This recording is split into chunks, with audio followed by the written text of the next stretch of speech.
Well, good morning, everyone. Let's take our Bibles to Galatians chapter number 5, verse number 22 for our Sunday morning recap.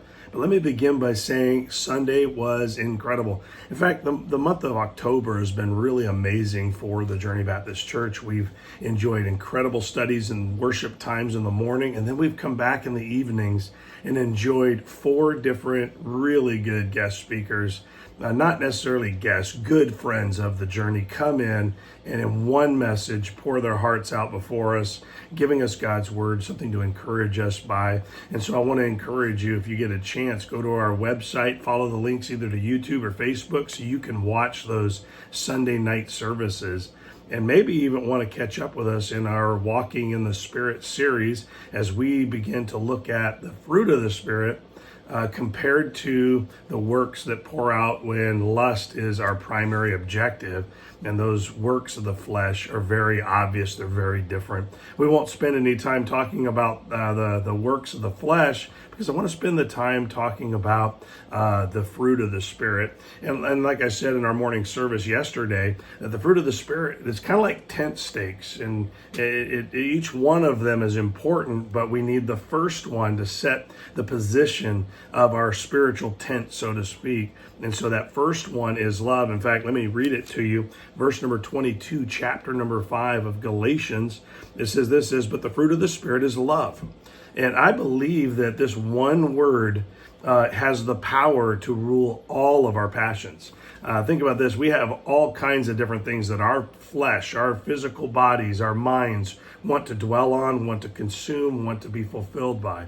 And this one word, when we understand it from a biblical perspective, this one word has the potential to control all of our passions. In fact, it's the one that's required to cause all the other ones to grow and increase in our lives. Without love, joy won't grow and increase. Without love, think of it this way, without love, peace is going to be difficult because we're going to have damage in our relationships all the time. Without the ability to suffer long or be long suffering, if we can't be patient with people, if we can't wait people out as they grow, then we're going to struggle. If we can't wait in a gentle position where we're being good to people, taking our time with them, loving them, we're going to struggle. If we can't be kind to them, if we have to if our love isn't tempering our approach to what people do to us, where we're able to be kind instead of giving back what we think they deserve.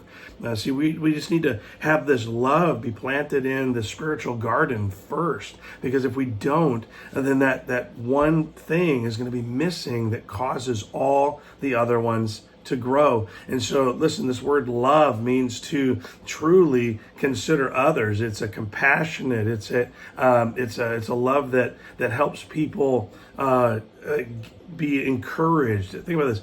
It's not just love. It's supposed to be a feast of love. It's supposed to be more than just one action. Well, I loved them last time. I don't have any love left for them. No, love is a position.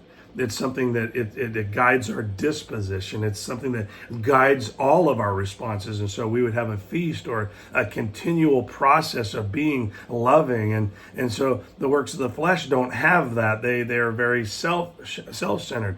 So we have to have that sacrificial affection for people where our needs are set aside so that we can make sure their needs are met. And so as we look at this one word, it's important that we recognize that the first aspect of the fruit of the Spirit is love, and it's there for a reason because everything else flows from it. In fact, we looked at 1 Corinthians 13. If you want to look at that on your own time, you'll notice that without love in the first 3 verses, there are some pretty amazing feats being offered, but without love, they actually amount to nothing. They don't make anything happen for us or in us. And without love, they fall flat.